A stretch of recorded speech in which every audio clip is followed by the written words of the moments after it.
અહીંયા જે હોસ્પિટલ સંભાળે એવું કોણ હોય? ચાલો હું તમને એવી રીતે કોણ હોય? સુપ્રિન્ટેન્ડન્ટમાં ઘડિયાળ સાહેબ છે. એ અહીં. એટલે અત્યારે તો સુપ્રિન્ટેન્ડન્ટ છે ભાવેશમાં. હા. અને હજુ તે આજે આવ્યા નથી.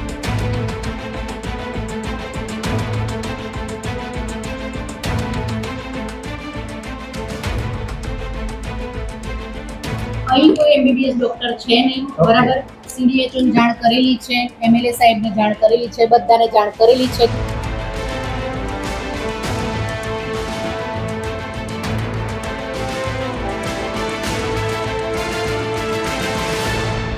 ગ્રોથ નાવ ન્યૂઝની ટીમે જ્યારે અમદાવાદ જિલ્લાના સાણંદની સિવિલ હોસ્પિટલની મુલાકાત કરી ત્યારે એવી સ્થિતિ જોવા મળી જે ખૂબ જ શરમજનક હતી.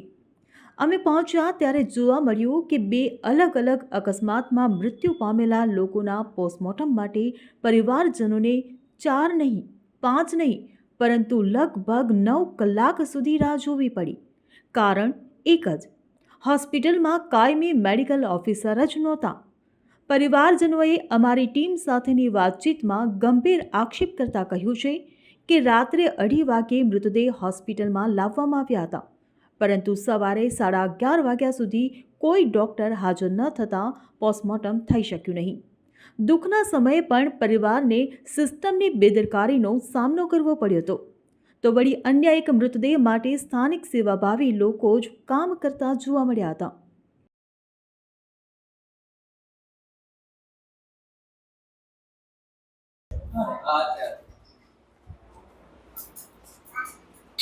ક્યાં ગયા હતી? સિસ્ટર કોઈ નથી ઇન્ચાર્જ કે કોઈ કે અત્યારે?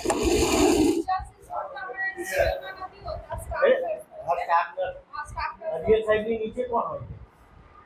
અહીંયા જે હોસ્પિટલ સંભાળે એવું કોણ હોય? ચાલો હું તમને એવી રીતે કોણ હોય? સુપ્રિન્ટેન્ડન્ટમાં ઘડિયાળ સાહેબ છે. હા, હરિયર સાહેબ. અને એ પછી ફેની મેડમ છે. હા, તો ફેની મેડમ ફેની મેડમ ત્યાં આગળ ઓપીડીમાં છે. ઓપીડીમાં છે. પછી ગાયનેકોલોજીસ્ટ છે. તો અત્યારે પીએમ માટે કોઈ છે નહીં ડૉક્ટર? પીએમ માટે આપણે નિખિલ સાહેબને ફોન કર્યો છે. તો કેટલી વાર છે? ઉસ્માણી હોસ્પિટલથી ડેપ્યુટેશન પર આવે છે. મેડમ હોય ને?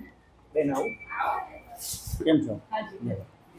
એની કોઈ અત્યારે હાજર પીએમ માટેથી આવ્યા છે તો પીએમ માટે ડોક્ટર આવ્યા નથી એસીમાંથી. કેટલા વાગે આવે? સમજો હું ખાલી એક તમને વાત કરું. ચલો વાંધો નહીં, ડૉક્ટર આવે છે પણ સવારે 3:30. આ ભાઈ કેટલા વાગે આવ્યા તમે? 8 વાગ્યાના છે. અત્યારે કોઈ ડૉક્ટર હાજર નથી. કોની આજે ડ્યુટી છે? અહીં કોઈ એમબીબીએસ ડોક્ટર છે નહીં, બરાબર. સીડીએચઓ ને જાણ કરેલી છે, એમએલએ સાહેબને જાણ કરેલી છે, બધાને જાણ કરેલી છે. ઘણા બધા મેલ લેટર જે અહીંથી શક્ય હોય હોસ્પિટલથી બધું જ કરેલું છે. કોઈ ડોક્ટર છે નહીં. સાણંદની આ સિવિલ હોસ્પિટલમાં જીવિત દર્દીઓના આરોગ્ય સાથે પણ ચેડા થતા હોવાનું સામે આવ્યું છે. જ્યારે ગ્રોથ નાવ ન્યૂઝની ટીમ સિવિલ હોસ્પિટલ પહોંચી ત્યારે કોઈ જવાબદાર ડૉક્ટર હાજર ન હતા અને તેમની જગ્યાએ તાલીમી તબીબ જે બિનઅનુભવી છે તે વ્યક્તિ દર્દીઓ માટે ડિસ્ક્રિપ્શન લખી રહ્યો હોવાનું જોવા મળ્યું. અમારી ટીમે પૂછ્યું કે મુખ્ય ડૉક્ટરની ગેરહાજરીમાં તમે દવા લખી શકો ખરા? ત્યારે તે ગલ્લા તલ્લા કરવા લાગ્યો હતો. સાંભળો તેણે કેવી દલીલ આપી હતી.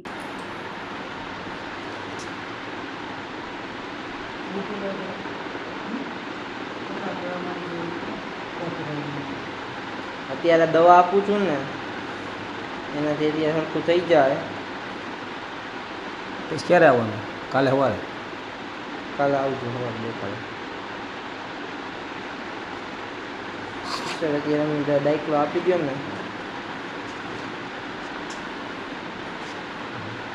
સવારે એક લઈ લેજો અને અત્યારે આ લઈ લો, મટી જાય. કેટલી? એક હા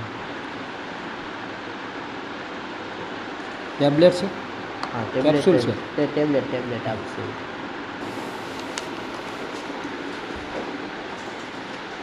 સાહેબ મેડિકલ ઓફિસર છો? મેડિકલ ઓફિસર છો? બોલો ને શું? મેડિકલ ઓફિસર છો એમ કહું? નહીં એટલે એમાં એવું છે, આપણે જે અહીંયા તો મેડિકલ ઓફિસર નથી હોતા ને, કેમ કે આપણે જે ઇન્ટરનલ? હા ઇન્ટરનલ છો?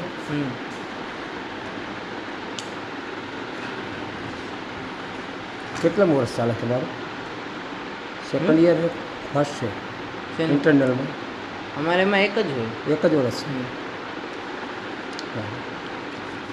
આપો દવા આપો.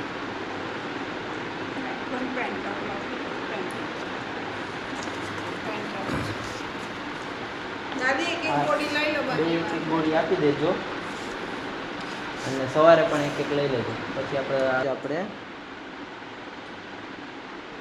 આનું આવે જ છે પેનનું ડાયક્લોનું આપણે જે ડ્રગ આપી ને એનું પણ આવે જ છે.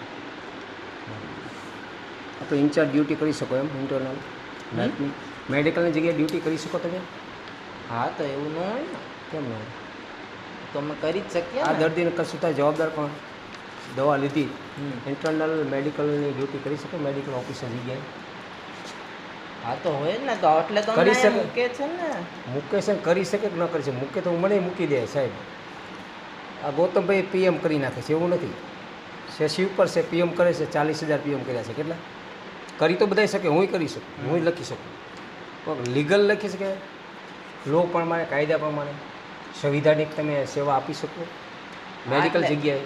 તમે એઝ એમ જ પછી બેસવાના છીએ ને. બેસવાનો એ અલગ વસ્તુ. તમે કોન્સ્ટેબલ અને પીઆઈ બનવાના જ છે પણ કેદી બનવાના છે એ તો વાર છે ને. બરાબર, એટલે ઓમ તો કામ તો કરવાનું જ આવતું હોય ને. કામ તો કરવાનું હોય છે, ડૉક્ટર નીચે કરવાનું હોય, મેડિકલ ઓફિસર નીચે કરવાનું હોય તમારે, એની પાસે કંઈક શીખવાનું હોય છે. પણ મેડિકલની જગ્યાએ તો ન કરી શકો. મને એવું લાગે છે. કરી શકો તમે? મારો લો એમ કે છે ન કરી Officially તો આમ ન હોય, બટ અમે કામ તો એમના અંડર જ આવે. પણ તમે જ્યારે તમે મેડિકલ ઓફિસર સાથે ન ત્યાં સુધી કામ ન કરી શકો એટલી મને ખબર પડે. તો કરી શકો તમે આ પડો કરી શકો એમ. એમનો અમારે એમની જોડે હોય, બટ આપણે અહીંયા છે નહીં ને. બધામાં પછી અલગ અલગ સિચ્યુએશન આવતી હોય. કરી શકો મેડિકલ ઓફિસર સિવાય કોઈ સેવા ન કરી શકો. હું એમ માનું છું. તમે મેડિકલ ઓફિસરની નીચે કામ કરી શકો. આ ઉપરાંત અમારી ટીમની મુલાકાતમાં એ પણ સામે આવ્યું કે લાખોની સરકારી ગ્રાન્ટ અપાયા છતાં પણ અહીં મહત્ત્વના સાધનો પણ નથી અને જે છે તે સાધનો સામાન્ય ખરાબીને કારણે કામ કરતા નથી, જેને કારણે દર્દીઓને તેનો લાભ મળતો નથી. અહીં સ્પષ્ટ જોવા મળ્યું કે બીપી માપવાનું સાધન માત્ર નવા સેલ ન નાખવાને કારણે કામ આપતું નથી. હવે જો આટલી નાની બાબત માટે દર્દીને લાભથી વંચિત રખાય તો લાખો રૂપિયા વપરાય છે ક્યાં, તે પણ એક મોટો સવાલ ઊભો થઈ રહ્યો છે. માર્જિન શા માટે? માજી ડબેન ગામ છે. માજી માપે છે. હા માપે. અને સાંભળો, થઈ જશે કમ્પ્લેટ. બીપી મશીન ચાલુ ના હોય, સેલ બગડી ગયા છે તો તમારે સુપ્રિન્ટેન્ડન્ટને જાણ કરવાની છે અથવા મેડિકલ ઓફિસરને જાણ કરવાની છે. તમે કેમ એમ કહી દો કે ભાઈ બીપી મશીન બંધ એટલે છે? સેલનો પહેલાં પૈસા આપણે આપી દઈએ, એમાં શું મંગાવી દઉં? ના ના, સેલનો તો દર્દી હેરાન થયો પૈસા એટલે કદાચ ગ્રાન્ટ ન હોય સરકાર પાસે કેવો પ્રશ્ન હોય ગ્રાન્ટ તો તો છે. ગ્રાન્ટ છે. ને આપણે આપીએ સેવા તો એટલું કરી દઈએ સેલની. 57 લાખ રૂપિયા ગ્રાન્ટ છે હોસ્પિટલમાં. કેટલી? 57 લાખ. અમે એના ભૂતપૂર્વ ડૉક્ટરો ચાલુ છે ને મશીન. સાણંદ સિવિલ હોસ્પિટલમાં સરકારી આરોગ્ય અવ્યવસ્થાને લઈને સવાલ કરતો વધુ એક કિસ્સો સામે આવ્યો છે. વિગત એવી છે કે મોરૈયા જીઆઈડીસીમાં રહેતા દેવરાજને હાર્ટ એટેક આવતા સાણંદ સિવિલ ખાતે લાવવામાં આવ્યા હતા.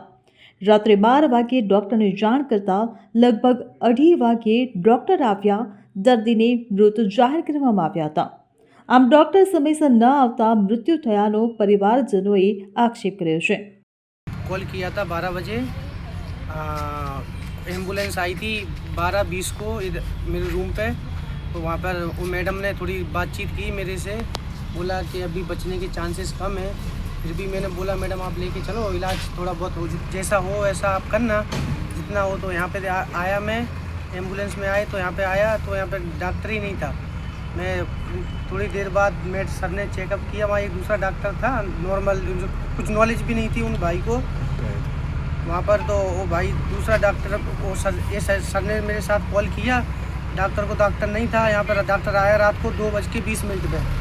तो तब तक मेरे ससुर की डेथ हो गई थी. अभी भी पोस्टमार्टम अभी तक नहीं हुआ अभी डॉक्टर, क्योंकि ट्रीटमेंट वाले वो ऑफिसर नहीं है यहाँ पे भी.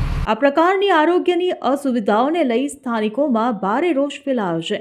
હવે જોવાનું એ રહેશે કે તંત્ર માત્ર સ્પષ્ટતા કરશે કે પછી સાણંદ સિવિલ હોસ્પિટલમાં કાયમી મેડિકલ ઓફિસરની નિમણૂક કરીને આવી પરિસ્થિતિ ફરી ન સર્જાય તેની વ્યવસ્થા પણ કરશે. બ્યુરો રિપોર્ટ, ગ્રોથ નાવ ન્યૂઝ.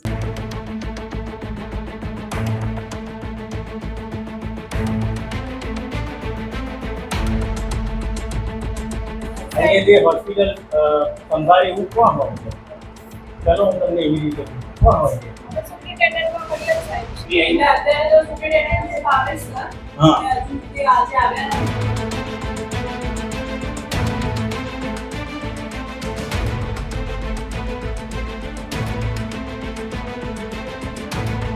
અહીં કોઈ એમબીબીએસ ડોક્ટર છે નહીં, બરાબર.